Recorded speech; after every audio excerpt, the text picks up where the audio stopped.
Yeah, because here I come to something very important that I want you to remember. Uh, One of the most beautiful things ever said uh, belongs to a Chinese writer, Ling Yutang. And I didn't pick this quote out of dictionary of quotations. I read several books by this amazing writer who wrote in both Chinese and English and lived actually in America for quite a long time. He was also an inventor. He invented he invented a typewriter with Chinese characters. Can you believe it? And which is still used. It's not an easy thing to do. So, and that amazing man, he said the following thing: a good traveler is one who does not know where he is going to, and the perfect traveler does not know where he came from. So when I first saw this sentence, I just thought it doesn't make any sense to me. Why is it that a good traveler doesn't know where he is going to? Why is the perfect traveler unaware of where he comes from? But you know what? And I was just in the beginning of my travel writing career, so to speak, inspired by Bill. I was researching my book on the smallest countries of Europe, Littlest Delight. And gradually it started dawning on me, and I was questioning my poor kids, much later in the car, when we were driving across France or Italy. And I said, so why do you think, a good traveler doesn't know where he is going to? Well, this is pretty clear, I think, because I just mentioned the guidebooks that sap all the joy of discovery out of traveling.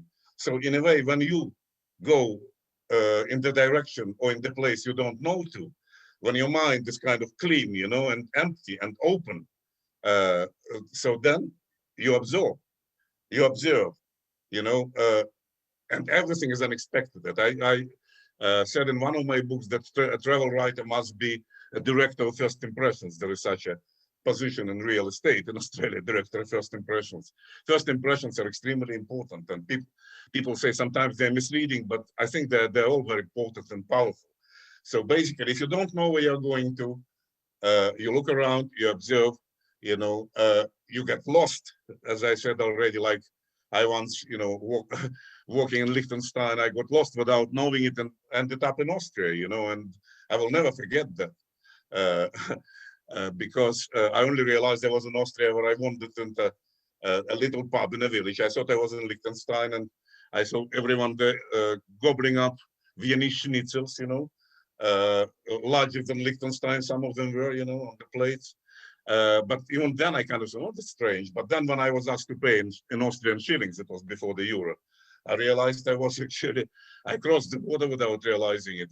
Then I was kind of fresh from the Soviet Union after my defection, so I got quite frightened and started running towards the border along the highway. And with relief, I saw that the border post was empty, and there were just some photos of terrorists inside and no one else. And I just checked them against, whether my photo was not there yet. And so, having made sure it wasn't, I just happily raced across the border. And I'll never forget that. So it's basically not knowing when you are going to. But the second one is much more complicated. Why is the perfect traveler? Why is the perfect traveler? Is the traveler who doesn't know where he comes from.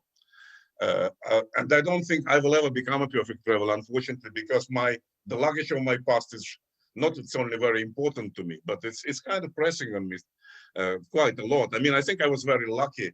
I had an amazing life in two different, not just countries, cultures, languages, but social systems, and I managed to work and be reasonably successful in each.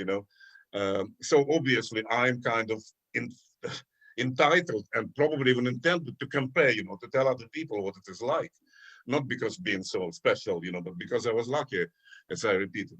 But the perfect traveler should try and get rid of it. He or she should try and get rid of the luggage of the past completely, to make his mind again open to new impressions as they are, not to be marred by, oh, I've seen that, just like, in Chernobyl, I've seen something worse, or wherever, So that's not get, well, don't misunderstand me. The luggage should be carried with you, yeah, but it shouldn't be kind of brought into the picture constantly. You should try and see things through the prism of your past, but without actually returning the constantly. So this is an extremely important quality of a travel writer. And the best travel writers, like for example, Patrick Leferman, who wrote probably some of the best travel books in history, recalling his travels, his walk across Europe 50 years since he actually did the walk, you know. So that's actually quite an achievement, you know, because you cannot do a book like that if you well, because he had no when he was writing this book, obviously 50 years of life experience, they didn't dominate him at all. They didn't mar his perception. So the books still read as if they were written yesterday. So